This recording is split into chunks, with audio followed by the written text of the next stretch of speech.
This episode is proudly supported by Anchor Food Professionals, makers of mainland cheese. Here's Andy Sy from the Notting Hill Hotel. We've been using them for a few years now, using their tasty and mozzarella cheese. We go through about 135 kilos a week at the moment. So a huge number. So we use it for our garlic bread, our pizzas, our parmas, our bechamel, our cheese sauce for our croquettes and arancini, throughout our lasagnas, anywhere we can really. It's such a good product. You know, having the freshest chips to your freshest chicken to a freshly crumbed schnitzel and topping up with a really high quality cheese is amazing. For more information, go to anchorfoodprofessionals.com. Like, we love all spices, but pepper just has a really clean brightness to it that kind of makes everything better.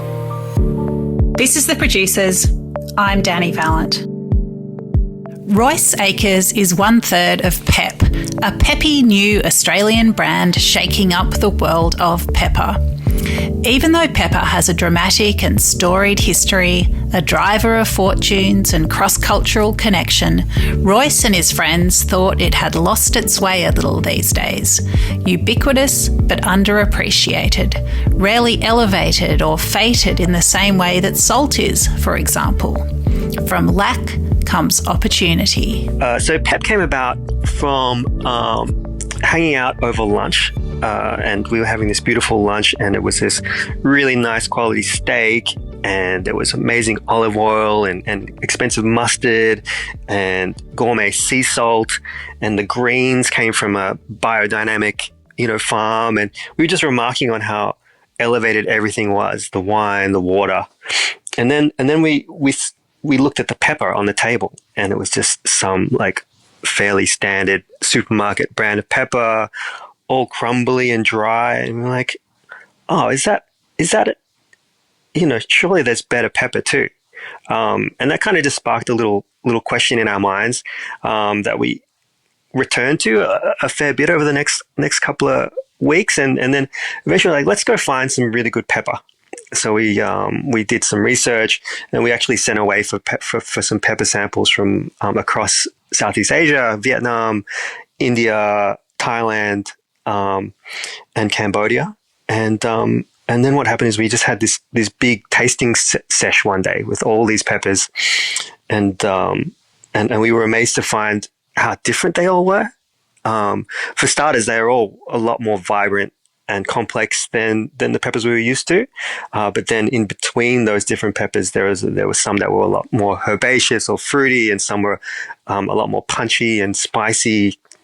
Some were bitter, some were sweet, and that just kind of blew our minds because it's like something that we never really thought of. And the more we talked to other people about it, it seemed like a lot of other people didn't really know about it either. The Pep trio sampled many peppers, filtering out the meh and the blah before landing on pepper from the Memot region of Cambodia, rich in essential oils and a signature piperine kick. Royce explains why they love it. We settled on our favourite, and it came from a place in Cambodia called Memot. Now, Cambodia is famous for pepper. If you go there, a lot of people end up coming home with kilos of pepper, and unfortunately a lot of it gets seized at the border. But the most famous pepper in Cambodia is called Cam Pot, and it's sort of the champagne of pepper. And that comes from Cam Pot, which is coastal region in the south. Ours comes from up north in a volcanic area. So as you can imagine, like with grapes or olives or coffee or any kind of produce, where it comes from should really be present in the final product. So a lot of rain, a lot of minerals in the soil, and it sort of produces a really punchy and fragrant pepper that we really love. And I think we let me just start the next bit again. So once we had this pepper in hand, we actually did a lot of market research just with our friends. We had all these little envelopes with a little pinch of pepper grains in them, and we would give them out to our friends and see what they thought too, because we were just wondering if it was just us. But time and time again, people were like, "Whoa, that's like that's so much more peppery than we're used to." And the thing about pepper is, everyone says they're like they're really into pepper. Like everyone says they really love pepper.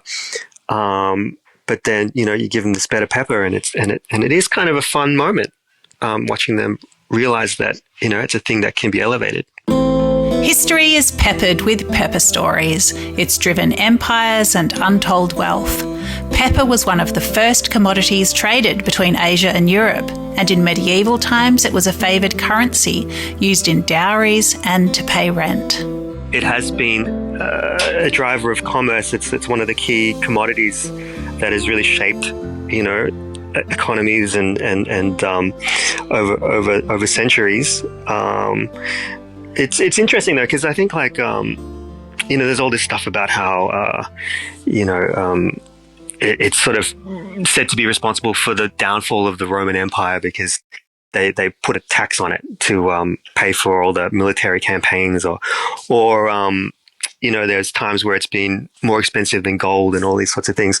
But I think the really interesting thing about pepper is that it's become kind of this synonymous go-to pairing with salt.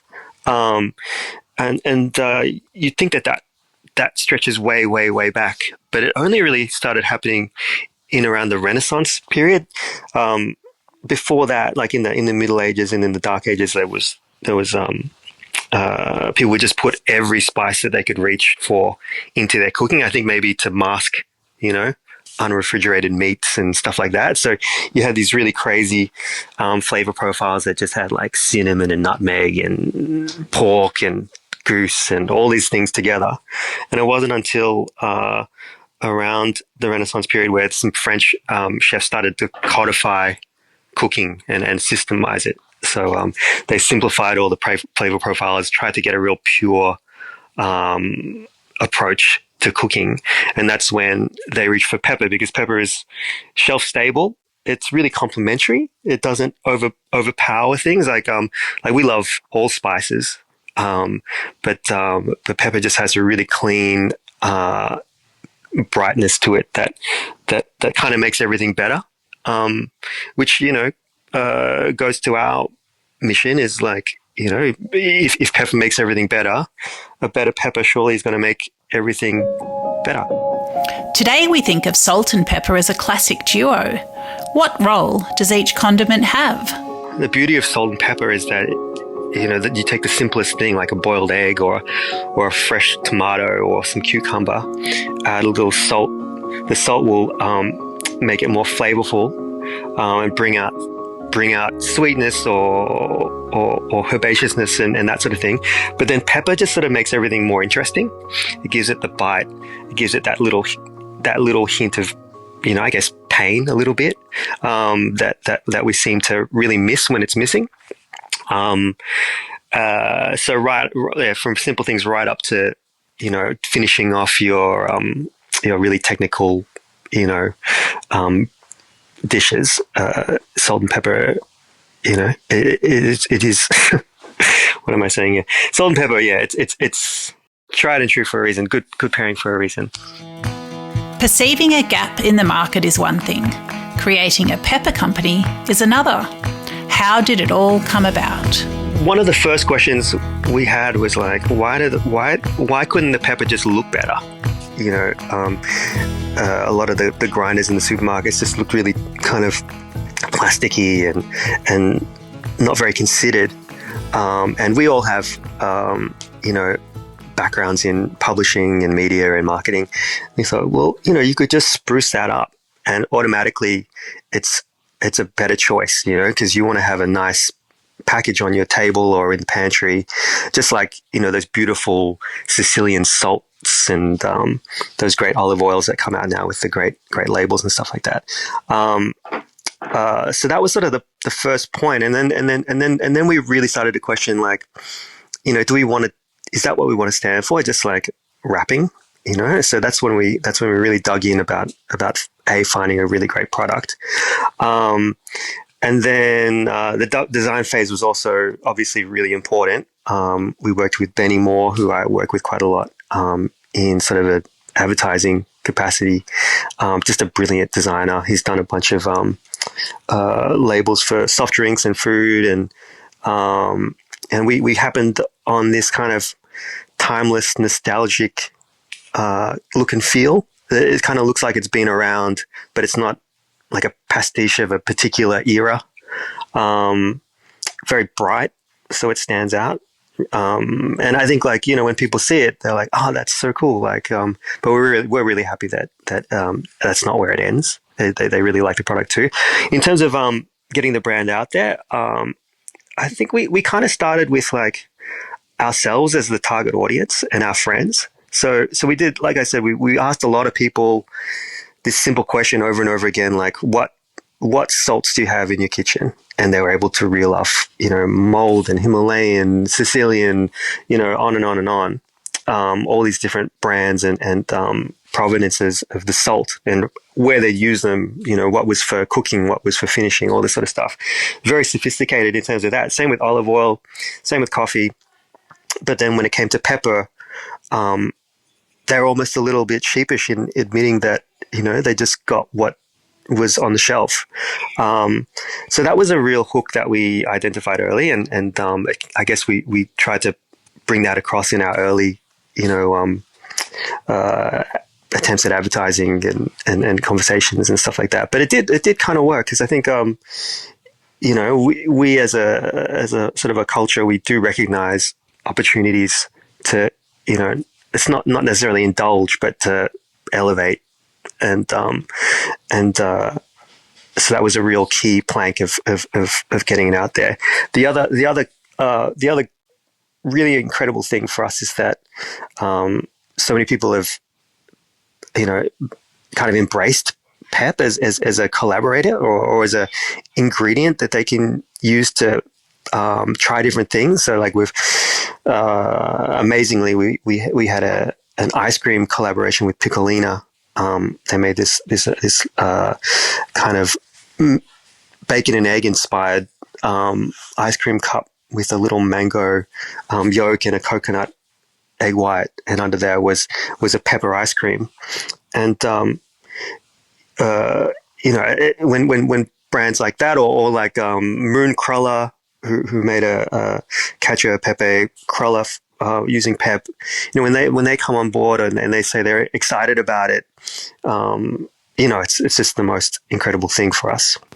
If you've seen Pep's red and yellow packaging, you might wonder why there's a goat on the box. Royce makes it make sense. When we were thinking about how we were going to bring pepper into the world, one interesting thing is that we just thought we'd make a box, and we just wanted to make the most beautiful box you could make. And I think, like, if you're like me, you walk through supermarkets, especially when you're overseas, and you're just looking through all the different packages, and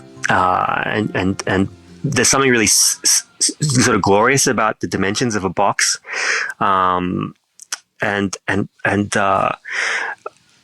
so we wanted to make the best one possible. We picked colors that are really, really vibrant.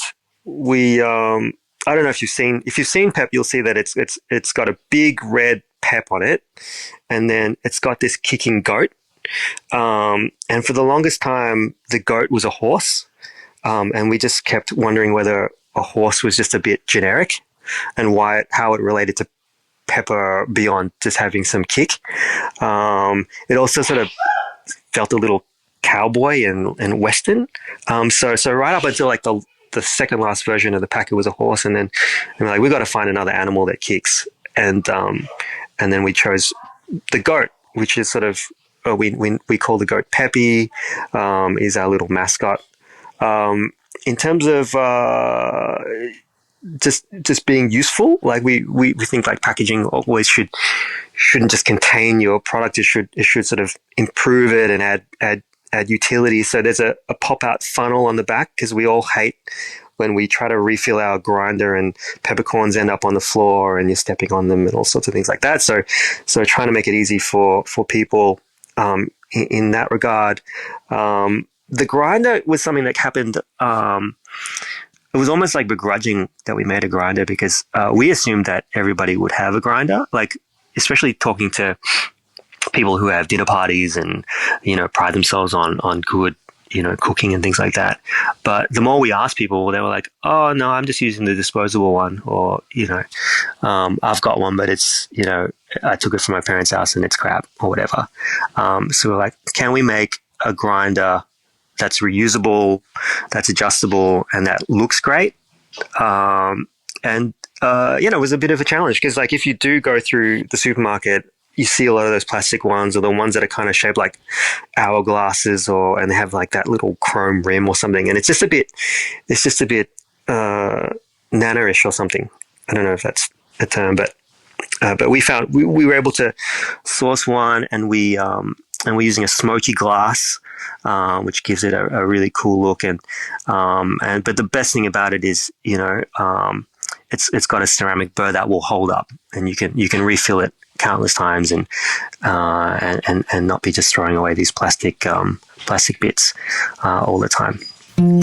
When you're pegging your pepper on its special origins, it's important to understand where it comes from, how it grows, and how it's processed. Royce explains the journey. Before any of this got locked in, Mikey headed over and visited the plantations and talked to the suppliers and got a real lay of the land there. I was able to sample, the cuisine there as well and how it's used. We're looking forward to getting back there as a trio.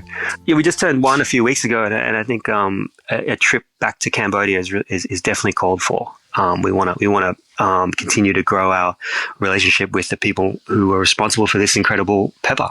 Pepper vines kind of look like miniature grapevines. They grow on these a lot like grapevines. They grow on these big plantations, and when they harvest them, depending on whether you want to end up with black pepper or green pepper or white pepper, you process it differently, but it's all the same plant. So black pepper is harvested and dried. Sometimes it's sort of blanched first, like just submerged in boiling water for a brief period as it comes off the vine, and then dried. For green pepper, it's brined early, so you keep that that softness and that vegetal kind of quality, and then with the white pepper, you actually skin it, and then sometimes it's fermented, and then but yeah, that's why you get like a sort of a smoother finish with white pepper. We focus on black pepper because it has the most uses, but we're not sure what we'll do in the future. There's other peppers that aren't from the same species. So like pink peppercorns, for example, are like, that's more of a relative of the cashew tree. So if you get a pepper medley and there's pink peppercorns in there, that's not actually pepper. And then the other one is Sichuan pepper, which is weirdly like more of a citrus than a pepper, but obviously an amazing plant and ingredient that we all love as well. Starting a business is never a walk in the park. What are some of the challenges faced by the Pep crew? Is it hard? Like it's a lot of work, and there's some funny things that you end up trying to figure out, like when it's supply chain and the lead times are really long because the grinders come from here and this other part comes from somewhere else, and then things have to be packed within a certain time frame of the harvest or whatever. Like, it's really complex, and we're lucky to have between the three of us, people that are good at different kinds of thinking. And then just in terms of like hitting people up, like I can honestly say that I'm the least salesy guy of the trio. So I kind of am more in brand and content land. Mikey and Josh, they're just so fun to work with. We've been friends for a long time. I think that's definitely a piece of advice. I can't imagine doing something like this on my own. If you have people that you've worked with before, you've been through things before to a point where you know that, you can be honest with each other and have fun with each other, even when you're doing, some kind of menial packing work. That's a definite good part of it. A pepper shared is heaps more fun. Royce outlines a few brand collabs. Some other interesting collaborations we've done. We've got Perfume, which is a pepper infused all natural fragrance that comes in a little roll on. Bryony Wright from Crush's studio, she's a florist and a perfumer, makes it with us. And that's just a really cool little use for pepper that helps us talk about how fragrant pepper should be. Like pepper is an ingredient in a lot of fragrances. We're not the inventors of it or anything like that, but it's just a really nice natural scent. And then more recently, we partnered with Mischief Brew, who make really great soft drinks out of Adelaide, to create the Doc, which is a pepper soda. Like pepper sodas have been around for a long time. Like Dr. Pepper is probably the most famous. So we've created with them. When I say with them, they obviously took the lead. They're the experts on it. They've created this amazing elevated pepper soda that's very sort of cherry based, with all these different spices and this beautiful long pepper tail at the end. It's not going to, blow your head off with a big pepper hit at the start. It's more of this nice crackling warmth that you enjoy in sort of the back end of the flavor profile. It's really smart. Like those guys are doing incredible things. And that launched about a month ago, and you'll be able to pick that up in a lot of your favorite grocers. It's been a big first year for Pep, but there's much more to come. What does the future hold for the brand and the trio that run it? The ambition for Pep is just to keep having fun with it. I think like do what pepper does for food, for culture, I guess. Pepper makes things more interesting and more enjoyable. I think we want to keep surprising ourselves with the kinds of ways that we show up, the collaborations and the people that we work with. We want to keep eating delicious things with people, with each other. I think if we can hold on to those motivations, I think the brand will always have that energy, and we'll keep enjoying it. Pepper is at least 4,000 years old, but Pep has just turned 1. The Melbourne trio is excited about getting some of the world's best single origin pepper into spice pantries and onto dinner tables, honouring its origins and exploring its possibilities, both in a culinary sense and in terms of business, branding and collaboration. Pep is on a mission to restore pepper to its place as ruler of all spices.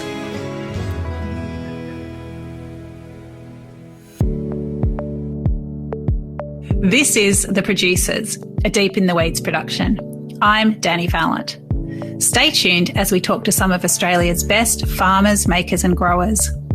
Follow us on Instagram at Producers Podcast or contact us via deepintheweeds.com.au.